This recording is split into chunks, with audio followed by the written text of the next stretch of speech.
ಇವತ್ತು ನಿಮ್ಮ ಹೇಳಿಕೆ ಮೊನ್ನೆಯಿಂದಲೂ ಕೂಡ ಬಹಳ ತೀವ್ರ ಸ್ವರೂಪ ಪಡ್ಕೊಳ್ತಿದೆ. ಪಾರ್ಲಿಮೆಂಟ್ ಕೂಡ ಚರ್ಚೆ ಆಗಿರೋದು ಹೇಳಿಕೆ. ಇಲ್ಲ, ಇದು ಸ್ವಾಭಾವಿಕವಾದಂತ ವಿಚಾರ. ಇವತ್ತು ನಮ್ಮ ರಾಜ್ಯಕ್ಕೆ ಆಗ್ತಾ ಇರ್ತಕ್ಕಂಥ ಅನ್ಯಾಯದ ಬಗ್ಗೆ ನಾನು ಕೆಲವು ಹೇಳಿಕೆಗಳನ್ನ ನೀಡಿದ್ದೆ. ಅದನ್ನ ತಿರ್ಚಿ ಭಾರತೀಯ ಜನತಾ ಪಕ್ಷದವರು ನಾನು ವಿಭಜನೆಗೆ ಕೇಳಿದ್ದೇನೆ ಅಂತ ಹೇಳಿದ್ದಾರೆ. ಅದು ಸತ್ಯವಕ್ಕೆ ದೂರವಾದಂತ ವಿಚಾರ. ಒಟ್ಟಾರೆ ನಮ್ಮ ರಾಜ್ಯಕ್ಕೆ ಅನ್ಯಾಯ ಆಗ್ತಾ ಇರ್ತಕ್ಕಂಥದ್ದು, ದಕ್ಷಿಣ ಭಾರತದ ರಾಜ್ಯಗಳಿಗೆ ಆಗ್ತಾ ಇರ್ತಕ್ಕಂಥ ಅನ್ಯಾಯ ಮುಂದಿನ ದಿನದಲ್ಲಿ ಸರಿಪಡಿಸಬೇಕಾದಂತ ಜವಾಬ್ದಾರಿ ಆಡಳಿತ ಪಕ್ಷದ ಮೇಲಿದೆ. ಆ ಕೆಲಸ ಅವ್ರು ಮಾಡ್ತಾರೆ ಅಂತಕ್ಕಂಥ ನಂಬಿಕೆ ಇದೆ. ಈಗಲೂ ನಾನು ವಿನಮ್ರವಾಗಿ ಕೇಳ್ತಾ ಇದ್ದೀನಿ, ನಮ್ಮ ಪಾಲನ್ನ, ನಮ್ಮ ಹಕ್ಕನ್ನ ನಮ್ಗೆ ಕೊಡಿ. ಮೊನ್ನೆ ವಿಸ್ತಾರ ನ್ಯೂಸ್ ಜೊತೆ ಮಾತಾಡುವಂತ ಸಂದರ್ಭದಲ್ಲಿ ನೀವು ಹೇಳಿದ್ರಿ ಅಗತ್ಯಕ್ಕೂ ಅನಿವಾರ್ಯಕ್ಕೂ ವ್ಯತ್ಯಾಸ ಇದೆ ಅಂತ ಹೇಳಿ. ಸೊ ಆದ್ರೂ ಮತ್ತೆ ದೇಶದ್ರೋಹ, ಡಿ.ಕೆ. ಸುರೇಶ್ ದೇಶದ್ರೋಹಿ ಆ ರೀತಿ ಅಂತ ಈ ಮಾತುಗಳು ಯಾಕೆ? ನೋಡಿ, ಅವರು ರಾಜಕೀಯವನ್ನ ಮಾಡೋದ್ರಲ್ಲಿ ಪ್ರತಿಯೊಂದರಲ್ಲೂ ಕೂಡ ತಿರ್ಚಿ ಅವರು ರಾಜಕಾರಣ ಮಾಡೋದು. ಬಿಜೆಪಿಯವರು ತಿರ್ಚಿದೆ ಯಾವುದೇ ಕೆಲಸನೂ ಮಾಡೋದಿಲ್ಲ.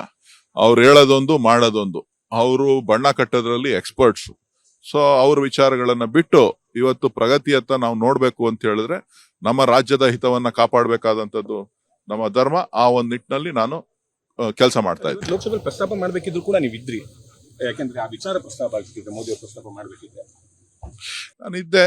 ಅವರು ಕಾಂಗ್ರೆಸ್ ಅನ್ನ ದೂಷಣೆ ಮಾಡಿದ್ದಾರೆ, ನಮ್ಮ ನಾಯಕರುಗಳನ್ನ ದೂಷಣೆ ಮಾಡಿದ್ದಾರೆ. ಭಾರತದ ಅಂದಿನ ಪರಿಸ್ಥಿತಿಯನ್ನ ಅರ್ಥ ಮಾಡ್ಕೊಳ್ಳದೆ ಕೇವಲ ರಾಜಕೀಯ ಭಾಷಣ ಮಾಡಿರ್ತಕ್ಕಂಥದ್ದು ನಾವೆಲ್ಲ ಕೇಳಿದ್ದೇವೆ. ಕಾದ್ ನೋಡೋಣ. ಅಂದ್ರೆ ಈಗ ಪ್ರಮುಖವಾಗಿ ಬೇಕು ಅಂತ ಈ ರೀತಿಯಾಗಿ ಮಾಡ್ತಿದ್ದಾರೆ ಬಿಜೆಪಿ ಅಂತ. ಬಿಜೆಪಿ ಅವ್ರಿಗೆ ಬೇರೆ ಇನ್ನೇನು ಕೆಲಸನೇ ಇಲ್ಲ. ಬಿಜೆಪಿ ಅವರು ಬರೀ ರಾಜಕೀಯನೇ, ಬೇರೆ ಇನ್ನೇನಿಲ್ಲ. 24/7 ಕಾಂಗ್ರೆಸ್ ಅನ್ನ ತೀಕ್ಷ್ಣವಾಗಿ ಟೀಕೆ ಮಾಡ್ತಕ್ಕಂಥದ್ದು, ಜೊತೆಗೆ ಭಾವನಾತ್ಮಕ ವಿಚಾರಗಳನ್ನ, ಜನರನ್ನ ಎತ್ಕಟ್ಟತಕ್ಕಂಥದ್ದು.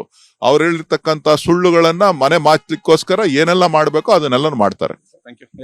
ಇದಿಷ್ಟು ಸಂಸದರಾಗಿರ್ತಕ್ಕಂಥ ಡಿ.ಕೆ. ಸುರೇಶ್ ಅವರ ಮಾತು. ಕ್ಯಾಮ್ರಾ ಪರ್ಸನ್ ಸರ್ಕಾರ ಅಭಿಜಿತ್ ಜೊತೆ ವಿಕ್ರಮ್ ಕುಮಾರ್, ವಿಸ್ತಾರ ನ್ಯೂಸ್, ನವದೆಹಲಿ. ಅನುಕ್ಷಣದ ಸುದ್ದಿಗಳಿಗಾಗಿ ವಿಸ್ತಾರ ನ್ಯೂಸ್ ಯೂಟ್ಯೂಬ್ ಚಾನೆಲ್ ಸಬ್ಸ್ಕ್ರೈಬ್ ಮಾಡಿ. ಹೊಸ ಸುದ್ದಿಗಳ ನೋಟಿಫಿಕೇಶನ್ಗಾಗಿ ಬೆಲ್ ಐಕಾನ್ ಕ್ಲಿಕ್ ಮಾಡಿ. ಲೇಟೆಸ್ಟ್ ಅಪ್ಡೇಟ್ಸ್ಗಾಗಿ www.vistaranews.com ವೆಬ್ಸೈಟ್ಗೆ ವಿಸಿಟ್ ಮಾಡಿ.